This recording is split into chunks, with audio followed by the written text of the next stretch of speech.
जय हिंद दोस्तों, स्वागत है सभी का। इंडियन पॉलिटी के आर्टिकल 4 में हम भाग 1 का ये आखिरी आर्टिकल है जिसमें हम देखेंगे आर्टिकल 4। भाग 1 हमारा आर्टिकल 1 से आर्टिकल 4 तक है। इसमें बोला गया है कि पहली अनुसूची और चौथी अनुसूची के संशोधन तथा अनुपूरक अनुसांगिक परिणामिक विषयों के उपबंध करने के लिए अनुच्छेद 2 और अनुच्छेद 3 के लिए अधीन बनाई गई विधियाँ। इसमें सीधा सीधा ये बोला गया है कि अगर आपका आर्टिकल 2 और आर्टिकल 3 इन दोनों में अगर कुछ भी संशोधन करना है तो वो आप नहीं कर सकते हैं।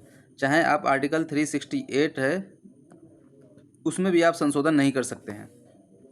इसके तहत भी आप आर्टिकल 4 को मतलब आर्टिकल 2 और आर्टिकल 3 में को बिल्कुल भी संशोधित नहीं कर सकते हैं।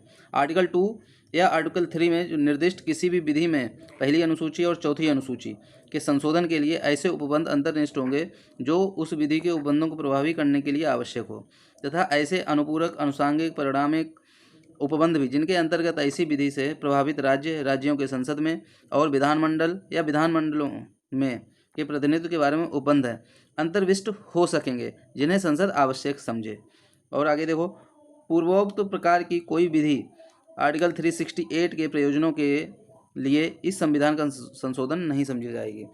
देखो सीधी सीधी बात है, आर्टिकल 2 और आर्टिकल 3 इसमें क्या बोला गया है। आर्टिकल 2 में बोला गया है कि संसद किसी भी विधि क्षेत्र को अपने क्षेत्र में मिला सकती है, और आर्टिकल 3 में संसद किसी राज्य में परिवर्तन कर सकती है बिना उस राज्य की सहमति के। तो यही दोनों आर्टिकल हैं, इसमें हम संशोधन नहीं कर सकते हैं। इसीलिए आर्टिकल 4 लाए हैं कि आर्टिकल 2 और आर्टिकल 3 में आप संशोधन नहीं कर सकते हैं। भले ही प्रेसिडेंट भी इसका विरोध करे तो भी आप संशोधन नहीं कर सकते हैं।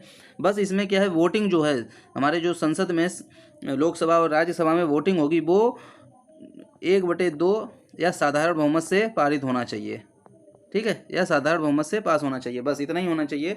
और इसमें जो है संविधान का संशोधन नहीं हो सकता। जो आर्टिकल 368 है वो भी इसमें नहीं होगा। अब इसी का नेक्स्ट भाग है, मतलब इसी में जो इंग्लिश में क्या बोला गया वो भी देख लो। Any law referred to in article 2 article 3 shall contain such provisions for the amendment of the first schedule and the fourth schedule as may be necessary to give effect to the provisions of the law, and may also contain such supplemental, incidental and consequential provisions, including provisions as to representation in parliament and in the legislature or legislatures of the state or states affected by such law as parliament may deemed necessary.